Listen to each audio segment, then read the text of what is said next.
বিএনপির পক্ষে জামাতকে ইলতিহাদ করা যে অসম্ভব সেটা সবাই বুঝে। জামাত নিষিদ্ধের পরিপ্রেক্ষিতে মির্জা ফখরুল ইসলাম আলমগীরের বিবৃতি দেখলেই বোঝা যায় জামাতের সাথে তাদের সম্পর্কের বন্ধন কত নিবিড়। সেই সম্পর্কের দায় থেকে জামাত নিষিদ্ধের সিদ্ধান্তকে তিনি অগণতান্ত্রিক, অসাংবিধানিক বলেছেন।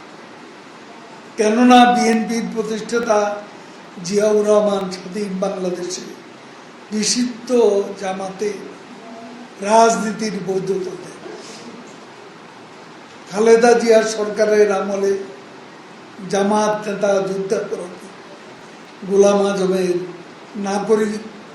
নাগরিকত্ব ফেরত দেন।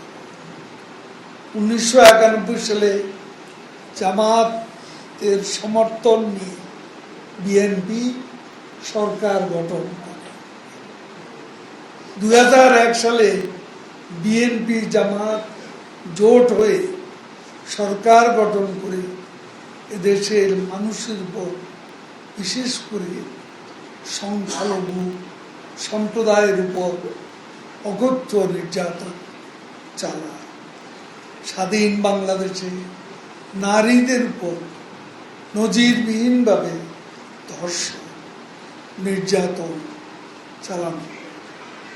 বিএনপি জামাত সব সময় গাঁটছড়া বেঁধে পথ চলেছে।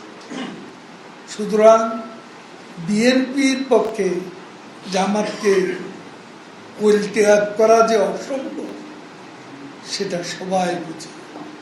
যে কারণে জামাতের রাজনীতি নিষিদ্ধ হওয়ার দেশের মানুষ সাধুবাদ জানালেও মির্জা ফখরুল ইসলাম আলমগীর এই সিদ্ধান্তকে অগণতান্ত্রিক,